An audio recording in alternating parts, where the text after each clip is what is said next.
तो recently mutual fund में कितना पैसा इन्वेस्ट किया जा रहा है उसके ऊपर एक बहुत बड़ा डेटा आता है और वहाँ पर ये बताया जाता है कि म्यूचुअल फंड में जो सिर्फ इन्वेस्टमेंट किया जाता है वो अभी अपने रिकॉर्ड हाई पे पहुँच गया है।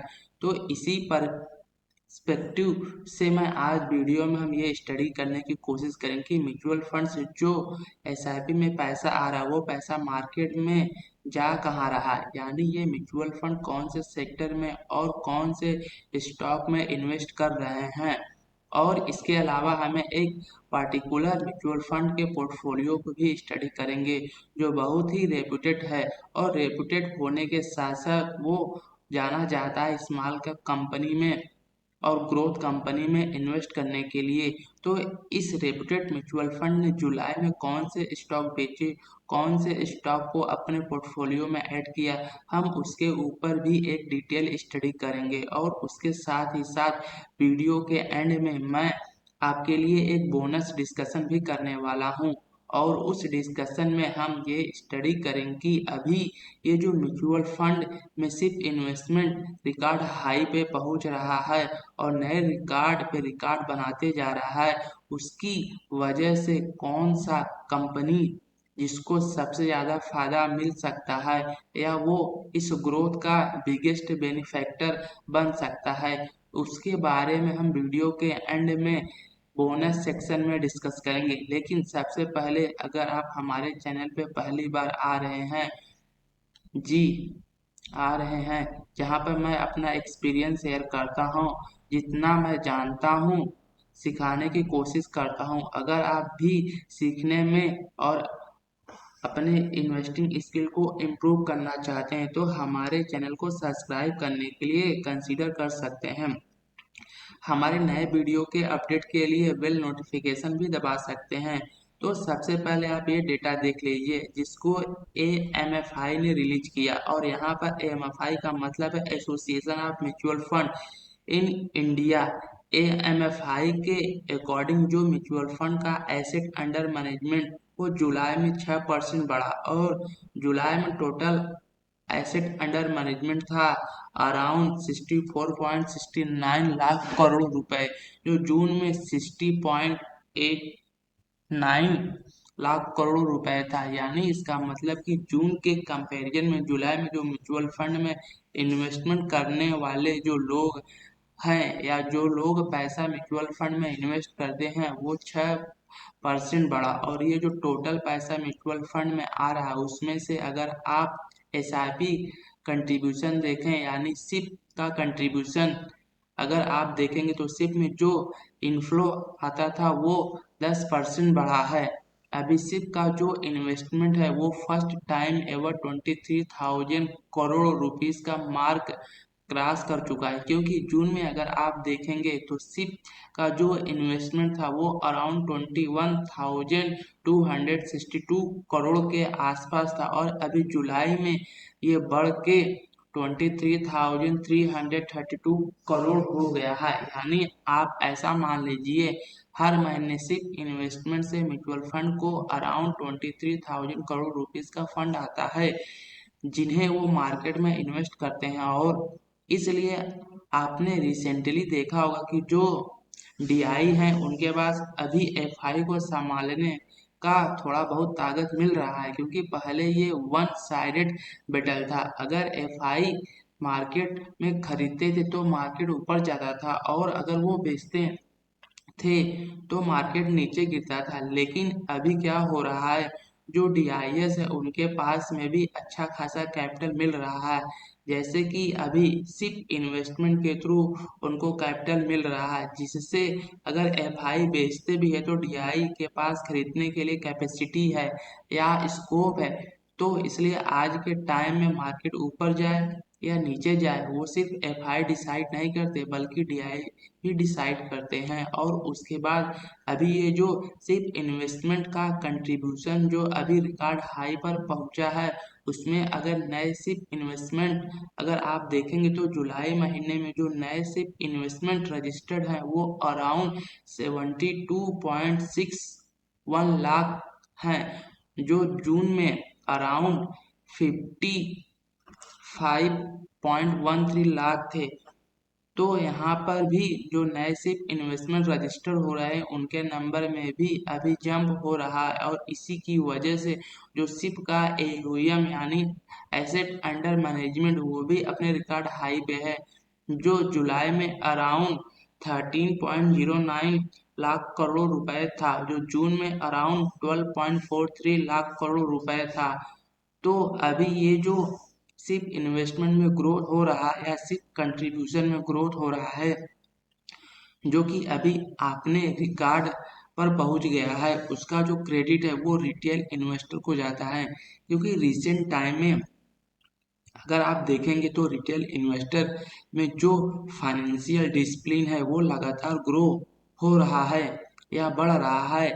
ऑब्वियसली यहाँ पर सोशल मीडिया का भी एक बहुत इम्पोर्टेंट रोल प्ले करता है, जिसकी वजह से अभी ये जो नया जनरेशन के लोग उनमें फाइनेंशियल अवेयरनेस बहुत ज़्यादा है। क्योंकि पहले ऐसा होता था कि अगर किसी ने नौकरी ज्वाइन किया और उसको सैलरी आ रहा है तो घर में यही सिखाया जाता था कि पैसे बचाओ और पैसों को एफडी में रखो। लेकिन आज के टाइम में लोगों को ये पता है कि अगर एफडी में पैसा रखेंगे वो इन्फ्लेशन बीट नहीं कर पाएगा, महंगाई बीट नहीं कर पाएगा, और इसी रीजन की वजह से बहुत सारे जो लोग हैं वो म्यूचुअल फंड में एसआईपी करते हैं। और म्यूचुअल फंड अगर आप एक लॉन्ग टर्म होराइजन से देखेंगे तो इन्फ्लेशन बीट करे उसका चांसेस या प्रोबेबिलिटी ज़्यादा है। और इसी रीजन की वजह से अगर कोई अपने नौकरी में बिजी है या अपने बिजनेस में बिजी है और वो मार्केट को ट्रैक नहीं कर पा रहे हैं या मार्केट में एक्टिवली इन्वेस्ट नहीं कर पा रहे हैं, तो ऐसे जो लोग वो ज़्यादा से ज़्यादा म्यूचुअल फंड में सिर्फ इन्वेस्टमेंट करना प्रेफर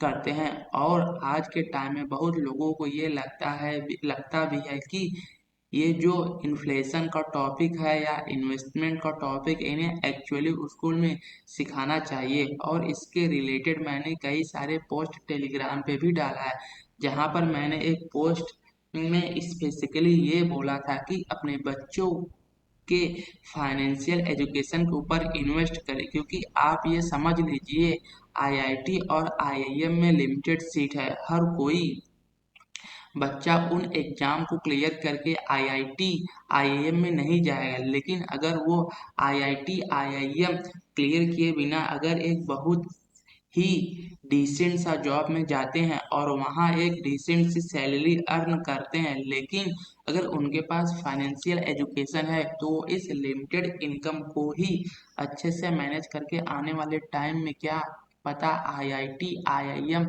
गए लोगों से भी ज़्यादा पैसे कमा ले। यानी यहाँ पर सिंपली मैं आपको ये बताना चाहता हूँ कि अगर आप अपने बच्चों को फाइनेंशियल एजुकेशन प्रोवाइड करेंगे, उसके ऊपर इन्वेस्ट करेंगे और उन्हें फाइनेंस के बारे में अवेयर कराएंगे, तो फ्यूचर में उनके लिए अपॉर्चुनिटी जो है वो और भी ज़्यादा हो जाएगी। और ऐसा नहीं होगा कि उन्हें जॉब में ही प्रोग्रेस करना है, जॉब में ही प्रमोशन लेना है, जॉब में ही हैक लेना है। ऐसे उनके पास अपॉर्चुनिटी लिमिटेड नहीं हो जाए। एंड आई नो मैं आपको बहुत बोर कर रहा हूँ, मेरी बात मानिए, मैं बहुत ही बोरिंग इंसान हूँ, लेकिन फिर भी मैंने अभी जो बात बताया वो मेरा पर्सनल एक्सपीरियंस है और मैं दिल से ये बात बता रहा हूँ। क्योंकि जो फाइनेंशियल फ्रीडम पाने की जो जर्नी है और जो स्ट्रगल है मैंने उसको जिया है, लाइक एंड फॉर एंड इसलिए फाइनेंशियल एजुकेशन ना दे रहे हों, लेकिन एज ए पेरेंट आप जरूर अपने बच्चों को फाइनेंशियल एजुकेशन जरूर दे सकते हो। और जो भी मैं बताया उसके बारे में थोड़ा सीरियसली सोचिए। सो आई नो अभी भाषण बहुत लंबा हो गया है, एंड ऑफ कोर्स अगर भाषण पसंद आया तो वीडियो को लाइक कीजिए, और वीडियो को लाइक करके आप मुझे मेरे काम के लिए थैंक यू बोल सकते हैं, और उसके साथ साथ आप कमेंट में भी एक सिंपल थैंक यू लिख सकते हैं, जिससे आप फ्यूचर में भी हमें ऐसे और भी वीडियो बनाने के लिए इनकरेज कर सकते हैं। तब इसके बाद यह समझने की कोशिश करते हैं कि अभी म्यूचुअल फंड में जो पैसा आ रहा है वो पैसा मार्केट में जा कहाँ रहा है। तो इसको समझने के लिए हम कुछ एग्जाम्पल कंपनी को डिस्कस करेंगे जिनके जून शेयर होल्डिंग पैटर्न में म्यूचुअल फंड का होल्डिंग बढ़ा। तो इस लिस्ट में पहला कंपनी इन्फोसिस, और इन्फोसिस में म्यूचुअल फंड की होल्डिंग मार्च में 13.88% था, जो अभी जून में बढ़ के 22.75% हो गया। यानी यह म्यूचुअल फंड का होल्डिंग 8.87% बढ़ा। और इन्फोसिस का अगर आप ओवरऑल शेयर होल्डिंग पैटर्न देखें तो मार्च और जून क्वार्टर के बीच में आपको ये दिखेगा कि प्रमोटर ने 15.1% स्टेक बेचा है, और इस स्टेक को मेनली डीआईस ने एब्जॉर्ब किया ऑफ अबाउट 11.21%। एफआईज ने अबाउट 3.48% एब्जॉर्ब किया, और यहाँ पर एक बहुत ही माइनोर सा share holding 0.4 on percent of the share holding है, वही पब्लिक इन्वेस्टर तक पहुंच पाया। और उसके बाद अगर आप रिसेंटली इन्फोसिस में बाइंग किसने किया, अगर आप वो देखना चाहते हैं तो आप इसका बल्क डेटा और ब्लॉक डेटा देख सकते हैं, जहां पर सोसाइटी जनरल मॉर्गन स्टेनली तथा Singapore Kotak Mahindra mutual fund, Kotak and India micro cap fund ने 2363 रुपए पे कई सारे शेयर खरीदे। और यहाँ पर उन्होंने कितना शेयर खरीदा उसका डेटा भी यहाँ पर मैंने आपके सामने प्रेजेंट किया है। और उसके बाद एक और एग्जाम्पल कंपनी है पीएसपी प्रोजेक्ट, जिसमें म्यूचुअल फंड का होल्डिंग अराउंड 7.56% बढ़ा है, जो मार्च में 2.19% था, जो भी जून क्वार्टर में बढ़ के 10.14% हो गया। और वहीं अगर आप इस कंपनी का ओवरऑल शेयर होल्डिंग पैटर्न देखेंगे तो मार्च से जून क्वार्टर के बीच प्रमोटर ने 6.08% स्टेक बेचा, और पब्लिक ने 4.55% स्टेक बेचा। और यहाँ पर खरीदा किसने, तो यहाँ पर खरीदा है FIIs of about 4.71% of the stake of, और DIs ने about 5.92% of the stake खरीदा। यानी यहाँ पर FI और DI ने पब्लिक और प्रमोटर दोनों से शेयर खरीदा है। और ध्यान में रखिए ये एक बहुत ही छोटी कंपनी है, जिसका मार्केट कैप अराउंड 2700 करोड़ के आसपास है। और अगर आप इस कंपनी के बारे में स्टडी करेंगे तो आपके लिए भी ये जानना इंटरेस्टिंग होगा कि ऐसी छोटी कंपनी में Fidelity fund, ICICI Pru, LIC, Bandhan bank और यूटीआई जैसे कंपनी इन्वेस्ट करने में क्यों इंटरेस्टेड हैं, और उन्हें यहाँ पर इन्वेस्ट क्यों किया है। और अगर आपके रिसर्च में आपको ये पता चलता है तो आप कमेंट सेक्शन में लिखिए।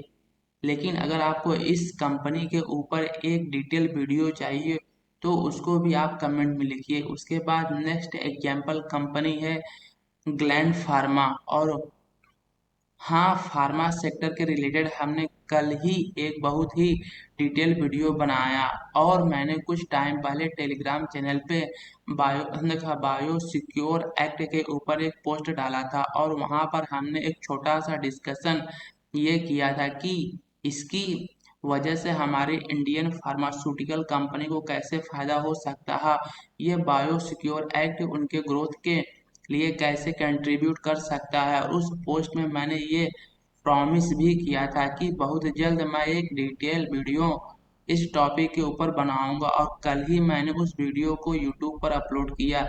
अभी तक अगर आपने उस वीडियो को नहीं देखा तो जाके देख लीजिए और उसे अच्छे से स्टडी कर लीजिए। So coming view to Gland Pharma, इस कंपनी में म्यूचुअल फंड का जो होल्डिंग है वो 7.52% बढ़ा, जहां पर मार्च क्वार्टर में म्यूचुअल फंड का होल्डिंग 23.01% से बढ़ के अभी जून क्वार्टर में 30.53% हो गया।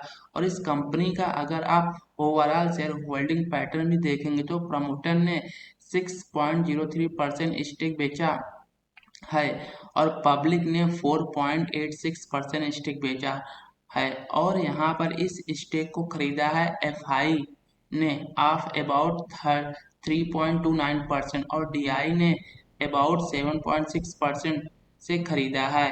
और प्रेजेंटली डीआई का होल्डिंग इस कंपनी में अराउंड 32.83% है और उसमें से 30.53% म्यूचुअल फंड के पास है और उसके पास नेक्स्ट कंपनी के सुदर्शन केमिकल इंडस्ट्री लिमिटेड, इसमें म्यूचुअल फंड का होल्डिंग 7.24% बढ़ा है, जो मार्च क्वार्टर में 13.03% था, जो अभी बढ़कर 20.27% होगा।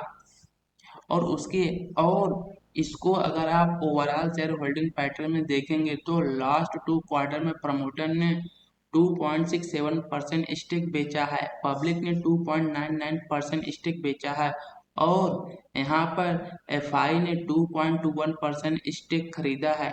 डीआई इसने 3.45% स्टेक खरीदा है।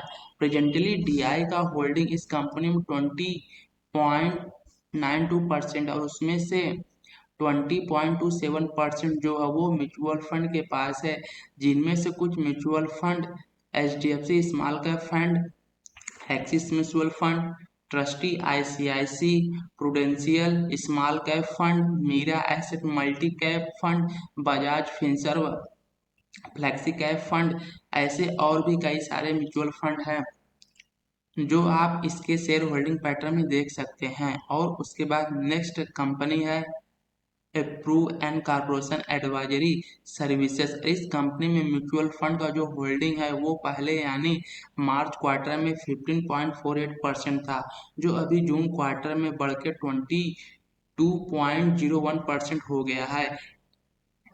यानी इफेक्टिवली म्यूचुअल फंड का होल्डिंग यहाँ पर 6.53% बढ़ा। और इसको अगर आप ओवरऑल शेयर होल्डिंग पैटर्न में देखेंगे तो मार्च और जून क्वार्टर के बीच प्रमोटर ने खरीदा है ना बेचा है। एफआई ने 0.8% स्टेक खरीदा है, डीआई ने 6.59% स्टेक खरीदा और पब्लिक ने 7.39% स्टेक बेचा। यानी यहाँ पर एफआई और डीआई दोनों ने मिलकर पब्लिक से एक बहुत बड़ा स्टेक खरीदा है। लेकिन हाँ, यहाँ पर हमें ये भी नोटिस करना होगा कि जो भी पब्लिक ने स्टेक बेचा या शेयर बेचे वो कोई छोटा रिटेल इन्वेस्टर नहीं बल्कि एक बड़ा इन्वेस्टर है जिसका नाम है TAFD इन्वेस्टर लिमिटेड, जिन्होंने अराउंड 7.04% स्टेक बेचा। और उसके बाद कुछ और भी कंपनी हैं जिन्हें आप स्टडी कर सकते हैं, जैसे आप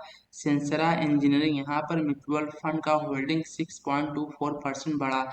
इंडस टावर, जहाँ पर म्यूचुअल फंड का होल्डिंग 6.14% स्टेक बढ़ा। और MAS फाइनेंशियल सर्विसेज, जहां पर म्यूचुअल फंड का होल्डिंग 6.03% बढ़ा। एंड ऑफ कोर्स इसके अलावा ऐसे कई सारे स्टडीज हम मेंबर कम्युनिटी में भी शेयर करते हैं। और अगर आप ऐसे और भी इन्वेस्टमेंट फंडामेंटल ड्रिवन अपडेट पाना चाहते हैं और सीखना चाहते हैं तो आप हमारे मेंबर कम्युनिटी ज्वाइन करने के लिए कंसीडर कर सकते हैं। And you can try for a month and I am pretty sure you will find a lot of value in the member community। और उसके बाद अभी हम स्टडी करेंगे एक ऐसे म्यूचुअल फंड के बारे में जो specifically small small cap stock में इन्वेस्ट करता है और उस म्यूचुअल फंड का नाम क्वांट स्मॉल कैप फंड। और अभी हमें ये स्टडी करने वाले हैं कि क्वांट स्मॉल कैप फंड ने जुलाई महीने में कौन से कंपनी के शेयर को खरीदा है और कौन से कंपनी के शेयर को बेचा। तो सबसे पहले देखते हैं कि इस क्वांट स्मॉल कैप फंड ने कौन से शेयर को खरीदा है। जो जुलाई महीने में इस स्मॉल कैप फंड ने अराउंड 24 स्टॉक में अपना जो एक्सपोजर है उसको बढ़ाया या इंक्रीज किया। तो सबसे पहले इन्होंने HFCL में अराउंड 2.71 करोड़ शेयर खरीदा, जिसकी वजह से जून महीने में इनका जो टोटल शेयर इस कंपनी में 4.65 करोड़ था वो अभी बढ़कर 7.37 करोड़ हो गया। और उसके बाद दूसरी company Aditya Birla fashion and retail, इस कंपनी में जून महीने में ये fund around 1.17 crore share hold करते थे, जो कि अभी जुलाई महीने में ये बढ़कर 2.94 करोड़ हो गए, क्योंकि इस कंपनी ने एडिशनल 1.77 करोड़ शेयर खरीदा। और उसके बाद तीसरा कंपनी है Sun TV network. Quant small cap fund ने इस कंपनी में अराउंड 87.12 लाख एडिशनल शेयर खरीदा और जून क्वार्टर में इस कंपनी में इनका होल्डिंग अराउंड 6.82 लाख शेयर थे, जो अभी जुलाई क्वार्टर में बढ़कर ये 93.95 लाख हो गया। और इसके बाद उन्होंने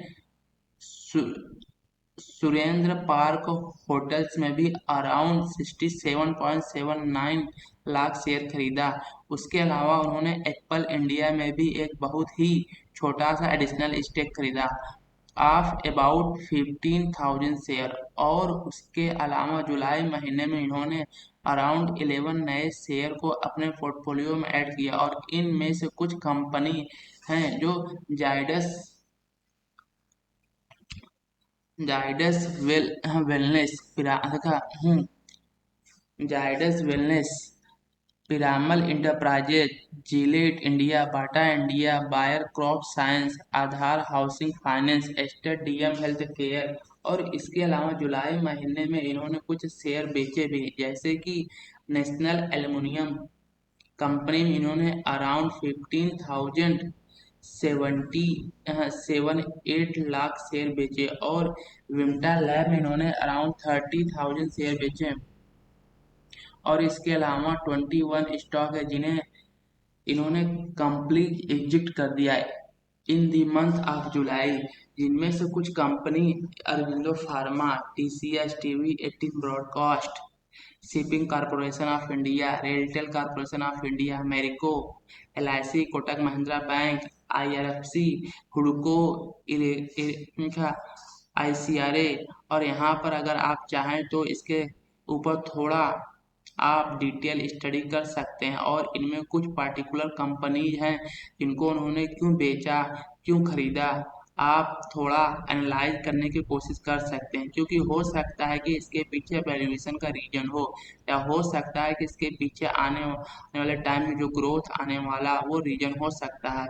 तो इसलिए ऐसी कंपनीज को स्टडी करने से आपको भी एक फोकस पॉइंट मिलेगा, जिसके ऊपर आप फोकस करके अपने एनालिसिस को डायरेक्ट